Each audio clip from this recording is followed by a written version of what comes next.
تعریفوں کا اصل حقدار اللہ ہی ہے، اس لیے اللہ نے الحمدللہ کے لفظ سے قرآن مجید کو شروع فرمایا۔ قیامت کے دن نبی علیہ الصلوۃ والسلام کو اللہ مقام محمود عطا فرمائیں گے، اور نبی علیہ السلام وہاں اللہ کی ایسی حمد بیان کریں گے نہ اس سے پہلے کسی نے کی ہوگی نہ اس کے بعد کوئی کرے گا، اور آپ کا نام آخرت میں احمد ہوگا اور آپ کی امت کا نام حمادون ہوگا، اور نبی علیہ الصلوۃ والسلام کو جو جنت میں محل ملے گا اس محل کا نام بیت الحمد ہوگا، اور نبی علیہ السلام کو جو جھنڈا ملے گا قیامت کے دن اس کا نام لواء الحمد ہوگا۔ چنانچہ یہ امت نبی علیہ السلام کے قدموں میں جنت میں اکٹھی ہوگی، اور اللہ تعالیٰ سب جنتیوں کو اپنی حمد بیان کرنے کی توفیق عطا فرمائیں گے۔ وقیل الحمدللہ رب العالمین، تو سب جنتی جو ہیں وہ الحمدللہ رب العالمین پڑھا کریں گے۔ فرشتے جو عرش کا طواف کرتے ہیں وہ بھی یہی پڑھتے ہیں، وَتَرَى الْمَلَائِكَةَ حَافِينَ مِنْ حَوْلِ الْعَرْشِ يُسَبِّحُونَ بِحَمْدِ رَبِّهِمْ، تو فرشتے بھی ننگے پاؤں اللہ کے گھر کا طواف کرتے ہیں، بیت المعمور کا، اور طواف کرنے کے دوران وہ بھی یہی پڑھ رہتے ہیں وقیل الحمدللہ رب العالمین۔ تو دیکھیں اللہ تعالیٰ کی حمد بیان کرنا کتنا ضروری ہے۔ پھر اس کے بعد ہم کہتے ہیں الرحمن الرحیم، اے اللہ آپ رحمان بھی ہیں اور رحیم بھی ہیں۔ تو ذہن میں سوال پیدا ہوتا ہے کہ رحمت سے بنے ہوئے یہ دو لفظ کیوں لے گئے؟ ایک کافی تھا۔ علماء نے جواب دیا کہ یہ دو الگ الگ صفتیں ہوتی ہیں، ایک صفت ہوتی ہے آدمی کا امیر ہونا اور دوسری صفت ہوتی ہے آدمی کا سخی ہونا۔ کئی دفعہ آدمی امیر تو ہوتا ہے، کنجوس مکھی چوس ہوتا ہے، خرچ کرنے کی توفیق نہیں ہوتی، تو امیری کس فائدے کی؟ اور کئی دفعہ بندہ سخی تو بڑا ہوتا ہے، پلے کچھ نہیں ہوتا، تو تمہاری سخاوت کس فائدے کی؟ مزہ تب آتا ہے کہ جب امیر بھی بہت ہو اور سخی بھی بہت ہو۔ تو اللہ نے رحمت کے دو نام استعمال فرمائے، الرحمن الرحیم، کہ اللہ وہ ذات ہے جو رحمان بھی ہے اور رحیم بھی ہے۔ رحمان کا مطلب اللہ وہ ذات ہے جس کی رحمت اپنے اور پرائے ہر ایک پہ خرچ ہو رہی ہے۔ دنیا میں ایمان والوں کو نعمتیں کون دیتا ہے اور کافروں کو نعمتیں کون دیتا ہے؟ اولاد کون دیتا ہے؟ صحت کون دیتا ہے؟ رزق کون دیتا ہے؟ تو اللہ کی جو نعمت ہے، رحمت ہے، وہ صرف وفاداروں پہ نہیں، وہ غداروں کو بھی دنیا میں ملتی ہے۔ تو وہ اتنا رحمتیں برسانے والی ذات ہے، اپنے پرائے اور ہر کسی پر دنیا میں اس کی رحمت برس رہی ہے، کیا کہنے اس کی سخاوت کے۔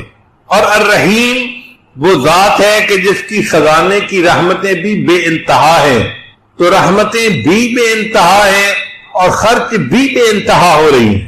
الرحمن الرحیم میں یہ دو باتیں کہی گئی۔ پھر آگے کہا گیا مالک یوم الدین، قیامت کے دن کے اللہ تعالیٰ مالک ہیں۔ دیکھیں ایک ہوتا ہے قیامت کے دن کا منصف، اگر منصف تک بات ہوتی تو جج کئی مرتبہ فیور کسی کی کرنا چاہیں تو نہیں کر سکتے، کہتے ہیں جی قانون رکاوٹ ہے، ہم آپ کی ہیلپ نہیں کر سکتے، ہم قانون کے آگے مجبور ہیں۔ مگر جو مالک ہوتے ہیں اس کو کوئی مجبوری نہیں ہوتی۔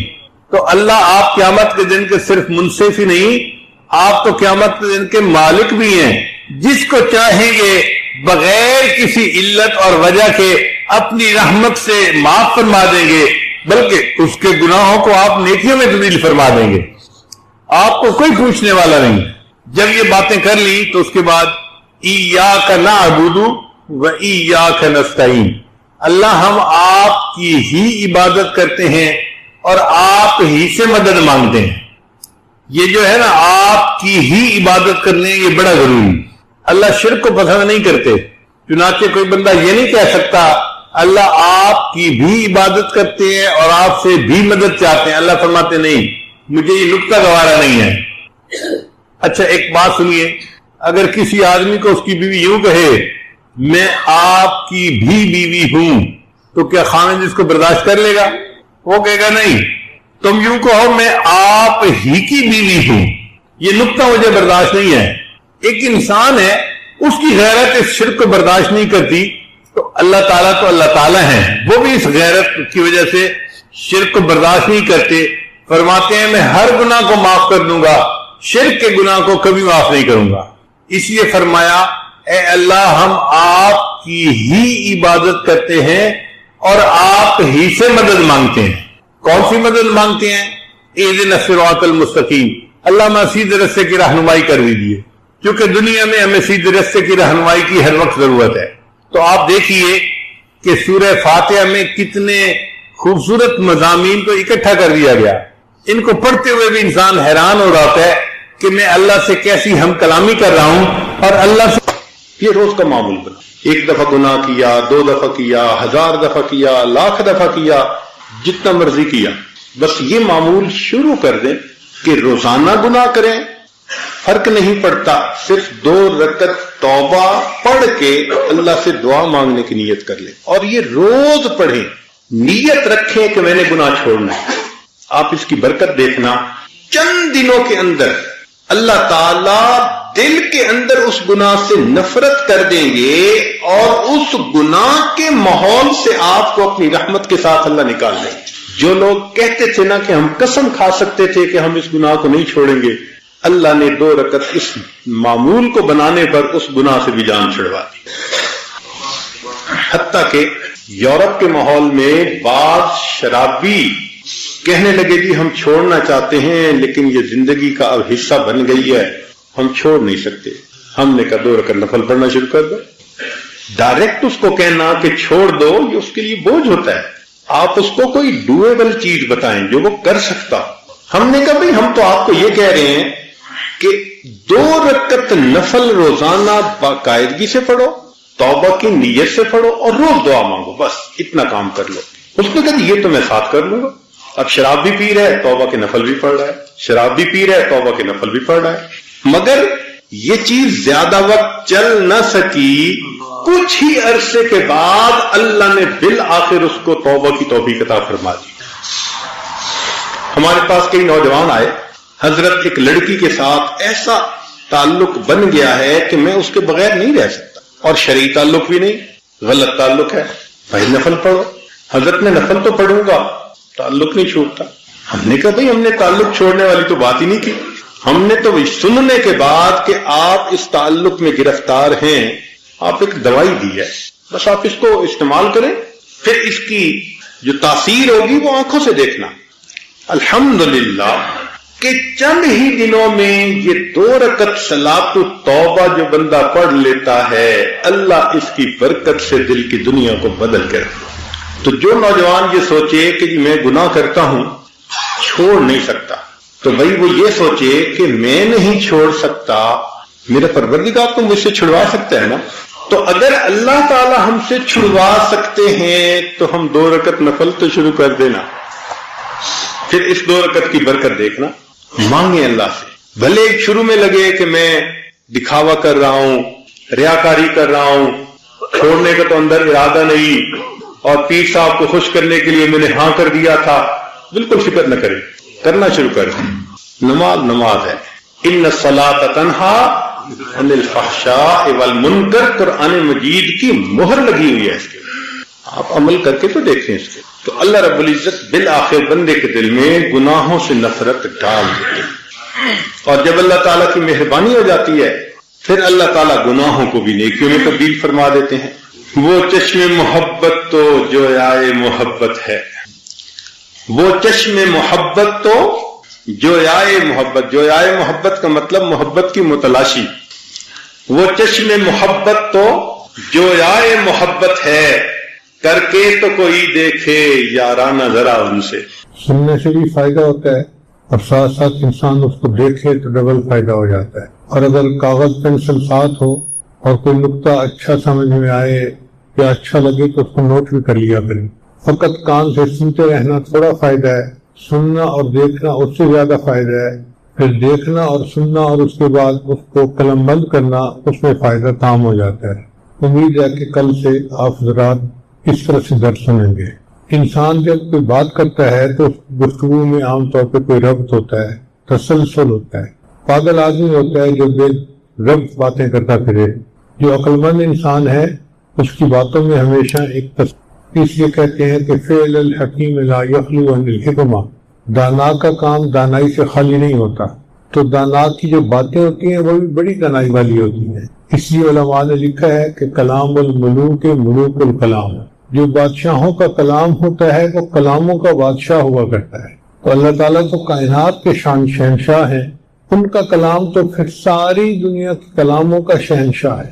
اس لیے قرآن مجید کے معارف کو سمجھنا، اسرار اور رموز کو سمجھنا، یہ میرے اور آپ جیسے ہر بندے کے بس کی بات نہیں ہے۔ ہم تو طالب علم ہیں، جہاں تک بات سمجھ میں آئی اللہ کا شکر ادا کیا، ورنہ سچ تو یہ ہے کہ ہمیں معارف سمجھ میں نہیں آ سکتے۔ قرآن مجید کی آیت ہے، اللہ فرماتے ہیں لا یمسہ الا المطہرون، کہ قرآن مجید کی جو آیات ہیں ان کو نہیں کوئی مس کر سکتا سوائے اس بندے کے جو پاک ہو۔ یعنی جو پاک بندہ ہو وہ قرآن مجید کے معارف کو سمجھ سکتا ہے۔ جس کا دل ناپاک ہو، سوچ ناپاک ہو اور کام ناپاک ہو، تو قرآن مجید کے معارف کو نہیں سمجھ سکتا۔ آپ اس کو یوں سمجھیں کہ قرآن مجید کی آیات اتنی باحیا ہیں کہ جب کوئی بد نظر انسان ان کی طرف دیکھتا ہے تو وہ اپنے چہرے کو چھپا لیتی ہیں، وہ پردہ کر لیتی ہیں، بندے کو دیکھنے نہیں دیتی اپنا چہرہ۔ لہذا جس کی نظر کنٹرول میں نہ ہو، زبان کنٹرول میں نہ ہو، دل دماغ کنٹرول میں نہ ہو، وہ قرآن مجید کی حقائق کو پہنچ ہی نہیں سکتا۔ جب تک دل نازیبا حرکتوں سے باز نہ آئے، انسان کے اندر قرآن مجید کو سمجھنے کی استعداد پیدا ہی نہیں ہوتی۔ الفاظ پڑھتا رہتا ہے، ان کے معنی سمجھ سکتا ہے، لیکن ان کے معارف کو نہیں سمجھ سکے گا۔ چنانچہ قرآن مجید کی آیات میں بھی ترتیب ہے، تناسب ہے، اور صورتوں کے آپس کے درمیان میں بھی تناسب ہے۔ 9ویں صدی ہجری میں ایک بزرگ گزرے، امام برہان الدین البقائی رحمۃ اللہ علیہ، انہوں نے کتاب لکھی نظم الدرر فی تناسب الآیات والسور، کہ قرآن مجید کی آیات اور صورتوں کے درمیان جو مناسبت ہے، جو ربط ہے، اس کے بارے میں انہوں نے کتاب لکھی۔ یہ 6 جلدوں کی موٹی موٹی کتابیں ہیں۔ اگر آپ ایک کتاب کو ایک ہاتھ میں اٹھانا چاہیں تو شاید مشکل پیش آئے۔ اتنا کچھ انہوں نے قرآن مجید کی آیات کے آپس کے ربط اور تناسب کے بارے میں لکھا کہ قرآن مجید ایسی عجیب کتاب ہے اور اتنا اس کے اندر علم و عرفان ہے کہ بندہ حیران رہ جاتا ہے، اور بے اختیار اس کی زبان سے نکلتا ہے کہ یا اللہ، یہ واقعی آپ ہی کا کلام ہے، یہ کسی مخلوق کا کلام ہو ہی نہیں سکتا۔ چنانچہ قرآن مجید کی کچھ صورتیں ایسی ہیں جو ایک دوسرے کا عکس ہیں۔ عکس کہتے ہیں میرر امیج، یعنی ہم جب شیشہ دیکھتے ہیں تو ہمیں شیشے میں اپنا چہرہ سامنے سے دکھائی دیتا ہے، تو اسی طرح کچھ آیات ایک دوسرے کا بالکل میرر امیج ہے۔ ان میں سے ایک سورت ہے 51 نمبر الزاریات اور 52 نمبر ہے الطور، تو 51 اور 52 یہ 2 صورتیں آپس میں ایک دوسرے کے میرر امیج ہیں۔ پھر 53 اور 54 نمبر صورت جو ہے وہ ہے النجم اور القمر، النجم اور القمر یہ بھی ایک دوسرے کا میرر امیج ہے۔ اور پھر 2 صورتیں ہیں 55 اور 56۔ 55 صورت ہے سورہ الرحمن اور 56 صورت ہے الواقعہ۔ ہم نے پچھلے سال سورہ الواقعہ کی تفسیر کی تھی اور اس سال ہم سورہ الرحمن کی تفسیر کر رہے ہیں، تو ان 2 صورتوں کے مضامین کو سمجھنا ہمارے لیے نسبتاً آسان ہوگا۔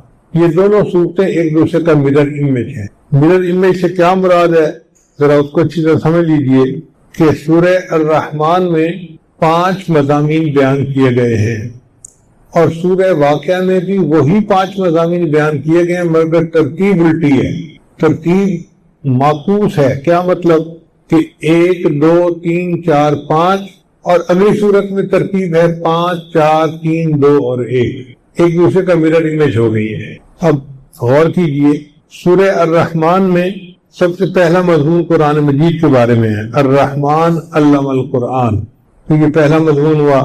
پھر دوسرا مضمون جو ہے وہ تخلیق الہی کے بارے میں ہے۔ اللہ تعالیٰ فرماتے ہیں الشمس والقمر بحسبان، تو یہ اللہ تعالیٰ کی تخلیق کا کارنامہ ہے کہ اللہ نے سورج کو اور چاند کو پیدا کیا جو ایک رفتار کے ساتھ چلتے ہیں۔ پھر تیسرا مضمون دوزخیوں کے بیان کے بارے میں ہے، یعرف المجرمون بسیماہم فیؤخذ بالنواصی والاقدام۔ پھر چوتھا مضمون جنت کے بارے میں ہے، ومن دونہما جنتان، اور 5واں مضمون جنتیوں کے بارے میں ہے، متکئین علی رفرف خضر وعبقری حسان۔ تو یہ 5 مضامین ہو گئے سورہ الرحمن میں، عظمت قرآن، تخلیق الہی، دوزخیوں کا بیان، پھر جنت کا بیان، پھر جنتیوں کا بیان۔ اب سورہ واقعہ کی طرف آئیں تو سورہ واقعہ میں سب سے پہلے جنتیوں کا بیان، یعنی جو یہاں 5 نمبر تھا نا وہ وہاں 1 نمبر بن گیا۔ پھر جنتیوں کے بیان کے بعد پھر ہاں، سورہ واقعہ میں جو سب سے پہلا مضمون ہے وہ جنتیوں کے بارے میں ہے، یعنی 5 نمبر یہاں تھا، وہاں 1 نمبر ہو گیا۔ پھر اس کے بعد تخلیق الہی کا مضمون ہے، افرأیتم الماء الذی تشربون۔ پھر اس کے بعد دوزخیوں کا بیان ہے، واصحاب الشمال ما اصحاب الشمال۔ پھر جنت کا بیان ہے، فی سدر مخضود وطلح منضود۔ پھر آخر میں عظمت قرآن کا بیان ہے، انہ لقرآن کریم فی کتاب مکنون۔ یہاں سب سے پہلے قرآن مجید کا بیان تھا، وہاں سورت کے آخر سے قرآن مجید کا بیان ہے۔ یہاں ترتیب تھی 1 2 3 4 5، اور ادھر ترتیب ہوئی 5 4 3 2 اور 1۔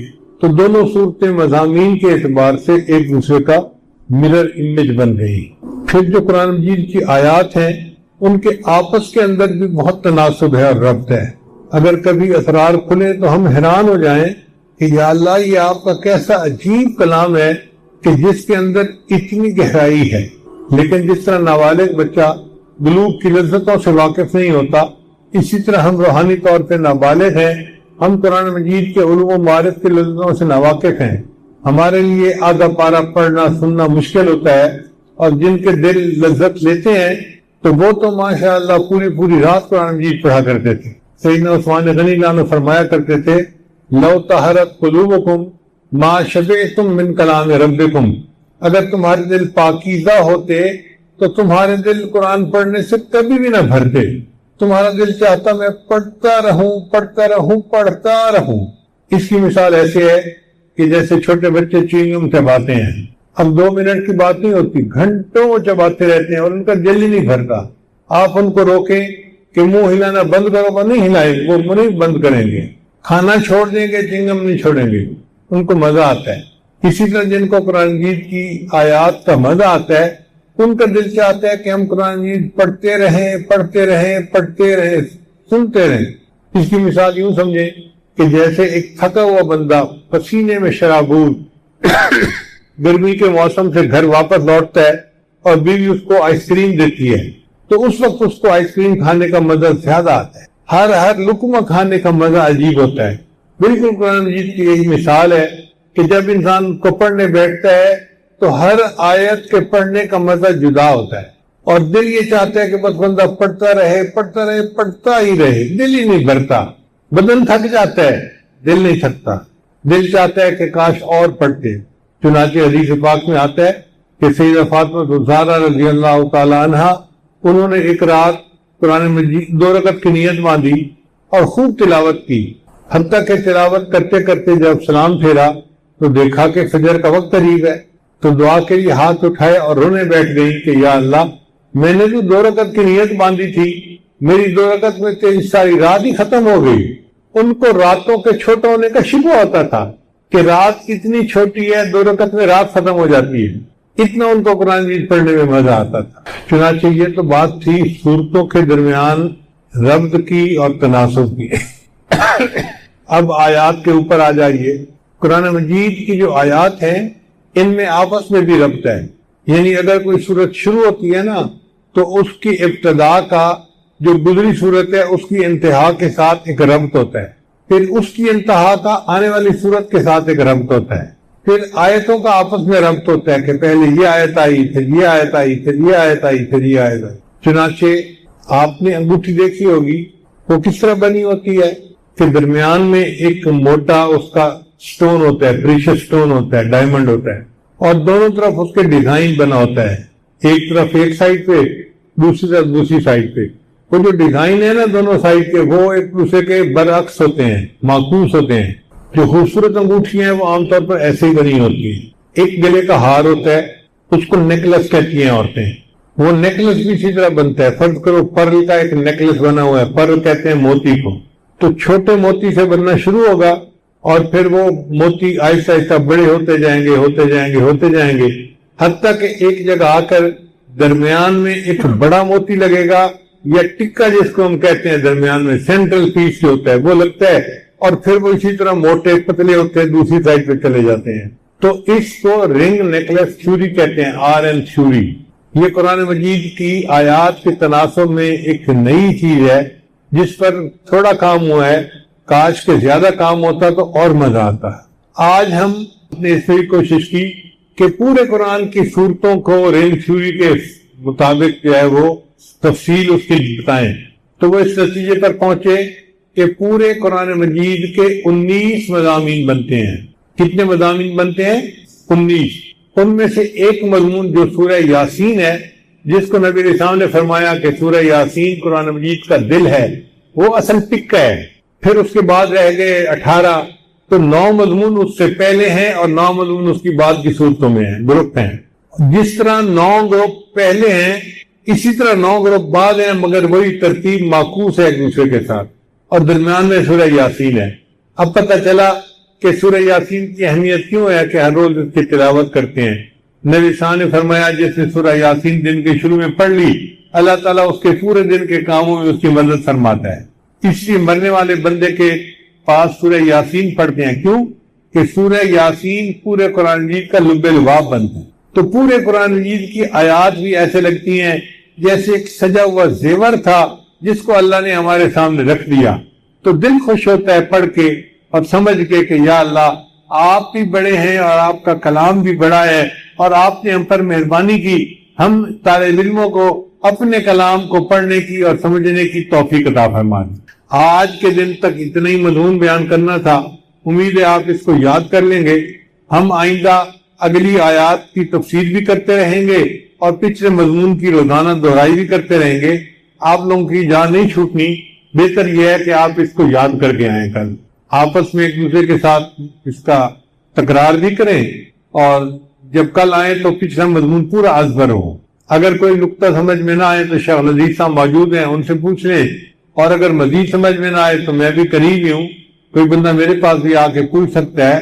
ہم انشاءاللہ ایک ایک مسئلے کو کلیئر کریں گے حتیٰ کہ یہ مضمون آپ کے ذہن میں بیٹھ جائے گا. اتنی بڑی سورہ بقرہ آپ 5 منٹ میں اس کا لب لباب بیان کر لیں گے. اور جی سورہ بقرہ کے اندر تو 9 مضامین ہیں. پہلا یہ ہے، دوسرا یہ ہے، تیسرا یہ ہے، چوتھا یہ ہے اور 5واں اصل یہ ہے. اور پھر اس کے بعد باقی جو ہیں وہ انہیں سے ملتے جلتے ہیں. کتنی عجیب بات ہے کہ سورہ بقرہ کے مضامین کو آپ 5 منٹ کے اندر دوہرا لیں. اللہ تعالیٰ میں قرآن مجید کو پڑھنے اور سمجھنے کی توفیق عطا فرمائے. وآخر دعوانا ان الحمد للہ رب العالمین. فرماتے ہیں کہ میں اکیلا تھا اور تھک گیا تھا تو میں نے ایک خچر والے کو کہا کہ مجھے میری منزل تک پہنچا دو. اس نے کہا میں اتنا کرایہ لوں گا، آپ میرے خچر پہ بیٹھ جاؤ. میں بیٹھ گیا. مجھے راستے کا پتہ نہیں تھا. وہ مجھے راستے سے لے جاتا ایک ایسی جگہ لے کر پہنچا کہ جہاں بہت سارے انسانوں کی لاشیں، ان کی ہڈیاں پڑی ہوئی تھی، کھوپڑیاں پڑی ہوئی تھی. تو میں حیران ہو گیا. اس وقت اس نے خنجر نکالا اور کہا کہ دیکھ تم جو ہے نا وہ جو کچھ ہے مجھے دے دو، میں ڈاکو ہوں اور میں اس طریقے سے لوگوں کو لوٹا کرتا ہوں. انہوں نے کہا کہ بھائی تمہیں مال پیسہ چاہیے تو میں دے دیتا ہوں، تم مجھے قتل کیوں کرتے ہو؟ اس نے کہا کہ نہیں، میں تمہارا نام و نشان مٹاؤں گا، میں تمہیں زندہ نہیں رہنے دوں گا. تو حضرت زید بن حارثہ نے فرمایا اچھا اگر آپ اپنا کام کرنا ہی چاہتے ہیں تو آپ مجھے 2 رکعت نفل پڑھنے کا موقع دے دیں. اس نے کہا تم سے پہلے والے بھی مجھے یہی کہتے تھے کہ 2 رکعت نفل پڑھ دو. نفل پڑھے، میں نے ان کو قتل کر دیا. یہ دیکھو کھوپڑیاں پڑی ہوئی ہیں، کسی کے نفل اس کے کام نہیں آئے. یہ کہہ کے اس نے اپنا خنجر سنبھالا کہ حضرت زید لانو پر حملہ کرے. جب اس نے خنجر سنبھالا ایک زوردار آواز آئی لا تقتلہ، اس کو قتل مت کرو. وہ سہم گیا، گھبرا گیا کہ یہ آواز کہاں سے آئی. تھوڑی دیر بعد سنبھلا اور پھر اس نے خنجر مارنے کی نیت کی تو آواز اس سے زیادہ زوردار آئی لا تقتلو. وہ اور سہم گیا، گھبرا گیا. جب وہ تھوڑا سنبھلنے کی کوشش کر کے تیسری مرتبہ خنجر چلانے لگا، ایک سوار نمودار ہوا. اس نے ایسا نیزہ مارا کہ یہ بندہ مر گیا. حضرت زید جانو محفوظ ہو گئے. انہوں نے سوار سے پوچھا تو کون ہے؟ اس سوار نے کہا کہ میں ایک فرشتہ ہوں اور جو بندہ یا ارحم الراحمین کہہ کے اللہ کو پکارتا ہے اللہ مجھے اس کی مدد کے لیے بھیج دیتا ہے. جب آپ نے پہلی مرتبہ دعا مانگی یا ارحم الراحمین، میں اس وقت آسمانوں پر تھا، مجھے حکم ہوا جاؤ میرے بندے کی حفاظت کرو. جب دوسری مرتبہ یا ارحم الراحمین کہا میں آسمان دنیا تک پہنچ گیا تھا، اس لیے زیادہ زور کے ساتھ اس کو آواز آئی، اور جب آپ نے تیسری مرتبہ یا ارحم الراحمین کہہ کر پکارا تو میں یہاں پہنچ گیا اور میں نے اس دشمن کو قتل کر کے تمہاری حفاظت کر دی۔ یوں اللہ تعالیٰ اپنے بندے کی حفاظت فرماتے ہیں جو متقی ہوتے ہیں، گورا ہو، کالا ہو، عربی ہو، اجمی ہو، پاکستانی ہو یا کسی اور ملک کا رہنے والا ہو۔ فرمایا من کانو وحیث کانو، کوئی بھی ہو، کہیں بھی رہنے والا ہو، جو تقوی کو اختیار کرے گا وہ قیامت کے دن میرا مقرب بندہ ہوگا۔ اللہ تعالیٰ ہمیں تقوی کی زندگی عطا فرمائے اور ہمیں نبی علیہ السلام کا قرب خاص عطا فرمائے۔ پھر متقی بندے پر اللہ برکتوں کی بارش نازل فرماتے ہیں۔ سنیے قرآن عظیم شان، اللہ فرماتے ہیں وَلَوْ أَنَّ أَهْلَ الْقُرَىٰ آمَنُوا وَاتَّقَوْا، اگر یہ بستی دیسوں والے ایمان لاتے اور تقوی کو اختیار کرتے، لَفَتَحْنَا عَلَيْهِمْ بَرَكَاتٍ مِّنَ السَّمَاءِ، ہم ان پر آسمان سے برکتوں کے دروازوں کو کھول دیتے۔ اللہ تعالیٰ اپنے خزانوں کے دروازوں کو کھول دیتے ہیں اور متقی بندے کو اتنی برکتیں عطا فرما دیتے ہیں۔ اب سوال پیدا ہوتا ہے کہ یہ تقوی بندے کو ملتا کیسے ہے؟ ہمارے مشائخ نے لکھا کہ 3 اسباب ہیں برکت حاصل ہونے کے۔ پہلی بات کہ انسان روزے رکھتا ہے تو اس کو تقوی ملتا ہے۔ اللہ فرماتے ہیں اے ایمان والو، تمہارے اوپر روزوں کو فرض کر دیا گیا جیسے کہ تم سے پہلی امتوں پر فرض کر دیا گیا، لعلکم تتقون، تاکہ تم متقی بن جاؤ۔ تو جو بندہ روزے رکھتا ہے اور روزے کی زندگی گزارتا ہے، اللہ اس کو تقوی اختیار کرتے ہیں۔ اور دوسری بات کہ جو سچے لوگوں کی صحبت میں رہتا ہے، اللہ اس کو تقوی اختیار کرنے کی توفیق دیتے ہیں۔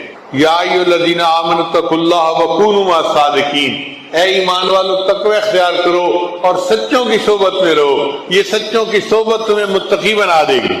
نبی اسلام نے ارشاد فرمایا لکل شیء معدن، ہر چیز کا ایک کان ہوتی ہے، ومعدن تقوی قلوب العارفین، اور تقوی کی کان عارفین کے دل ہوتے ہیں، ان کے دل تقوی سے بھرے ہوئے ہوتے ہیں۔ جو بندہ ان کی صحبت میں رہتا ہے اس کو بھی وہ تقوی کی نعمت نصیب ہو جاتی ہے۔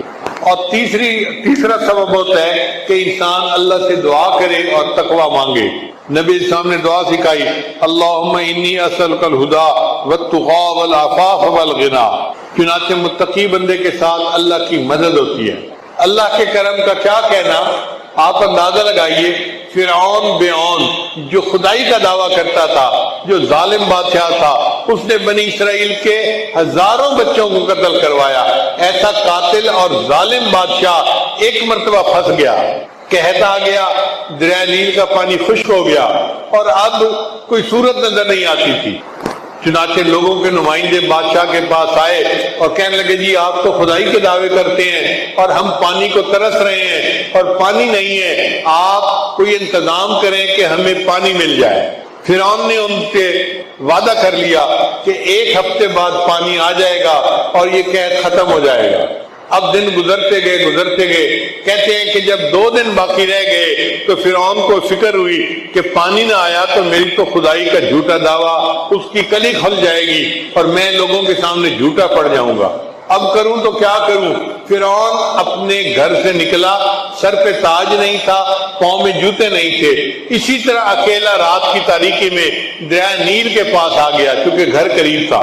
دریا نیل کے اندر کھڑے ہو کے، وہ خشک تھا، پانی نہیں تھا، اس نے دعا مانگی اے اللہ میں لوگوں کے سامنے تو خدائی کا دعویٰ کرتا ہوں مگر دل میں جانتا ہوں کہ خدا تو اصل تو ہے، تو کائنات کو بنانے والا اور کائنات کو چلانے والا ہے۔ اے اللہ میں تجھ سے فریاد کرتا ہوں میری عزت رکھ لے اور ہمارے اس قحط کو دور فرما دے۔ کہتے ہیں کہ اس نے جب اللہ سے یہ دعا مانگی تو شور ہوا، اس نے جو ہے نا بھاگ کے جان بچائی کیونکہ دریا نیل میں پانی کا سیلاب آ چکا تھا۔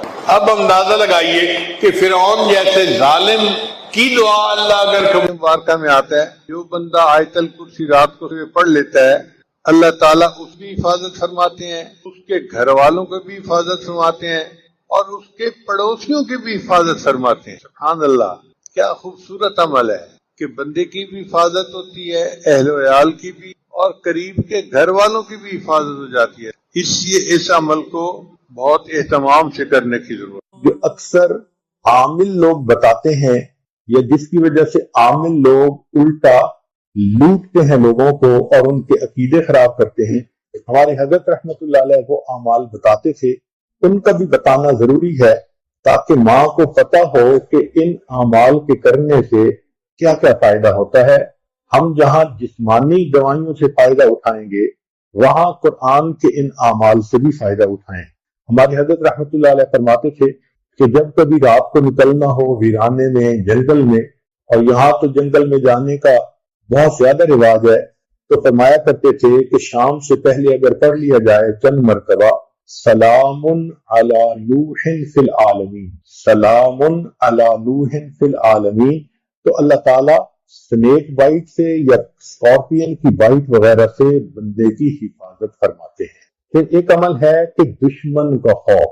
فرض کرو بچے کو کسی بندے سے ڈر لگتا ہے، یا آپ سفر میں جا رہی ہیں اور آپ نے ایئرپورٹ سے جانا ہے تو کئی مرتبہ پولیس کا ڈر اور امیگریشن کا ڈر، کسٹم کا ڈر، یہ یا کسی حاکم کا ڈر، تو کسی بھی بندے کا ڈر اگر ہو تو ہمارے حضرت رحمۃ اللہ فرماتے تھے کہ قرآن مجید کی آیت ہے سورہ یاسین میں وَجَعَلْنَا مِن بَيْنِ أَيْدِيهِمْ سَدًّا وَمِنْ خَلْفِهِمْ سَدًّا فَأَغْشَيْنَاهُمْ فَهُمْ لَا يُبْصِرُونَ۔ اس کو اگر پڑھ کے آیت کو اس بندے کی طرف پھونک دیا جائے، اللہ واقعی اس بندے کی آنکھوں پہ پردے ڈال دیتا ہے اور وہ بندے کو تکلیف نہیں پہنچاتا۔ ہم نے اپنی زندگی میں ہزاروں مرتبہ اس آیت کو پڑھ کے آنکھوں سے اس کا فائدہ دیکھا ہے۔ ایک ہے بچے کو نظر لگ جاتی ہے، اس کو نظر بد کہتے ہیں، یہ لوگوں کو بھی لگ سکتی ہے، اور ہمارا تجربہ یہ ہے کہ سب سے زیادہ نظر بچے کو ماں باپ کی لگتی ہے، کیونکہ وہ خود اس کو پیار محبت سے دیکھتے ہیں تو نظر تو اثر کرتی ہے، العین حق۔ تو اب اس کے لیے کسی کے پاس جانے کی ضرورت نہیں۔ قرآن مجید کی ایک آیت ہے ان اللہ سیبطلہ ان اللہ لا یصلح عمل المفسدین۔ اس آیت کو 3 مرتبہ پڑھ کے ماں خود بچے کو دم کر دے، روزانہ نظر کا اتارا ہو جائے گا اور بچہ دیکھیں بڑا کام ڈاؤن ہو جائے گا۔ اکثر بیبیز ویسے ہی پیارے لگتے ہیں اور اگر خوبصورت ہوں تو پھر تو اور ہی کچھ بات ہوتی ہے۔ تو بچے کو رات سوتے ہوئے یا صبح اٹھ کر اگر یہ آیت پڑھ کے 2 دفعہ 3 دفعہ دم کر دیا جائے تو بچے کے اوپر سے بری نظر کا اثر ختم ہو جاتا ہے۔ ایک ہے کہ پڑھنے والے بچے اسکول میں اچھا پرفارم کریں، اچھے نمبر لیں، گریڈ اچھے لیں، ان کو جو چیزیں یاد کریں وہ یاد ہو جائیں۔ اس کے لیے قرآن مجید میں الم نشرح لک صدرک ایک سورت ہے، وہ بچے کو یاد کروا دیں اگر بچہ اس عمر کا ہے، اور وہ بچہ پڑھنے سے پہلے، اسٹڈی کرنے سے پہلے، چاہے کلاس میں ہو، چاہے ٹیوشن میں ہو، چاہے ہوم ورک کر رہا ہو، الم نشرح لک صدرک سورت کو پڑھ کے اپنے سینے پہ ایک دفعہ پھونک دے۔ ہم نے دیکھا ہے کہ بچے کی یادداشت میں بہت امیزنگ فرق آ جاتا ہے۔ ہم یہ عمل عام طور پر ان بچیوں کو بتاتے ہیں جو حافظ بن رہے ہوتے ہیں، ان کو میمورائزیشن میں پرابلم ہوتی ہے، تو الحمدللہ سینکڑوں حفاظ پر تجربہ کیا ہم نے، اس آیت کو پڑھنے کا ہمیشہ فائدہ ہوتا ہے۔ اکثر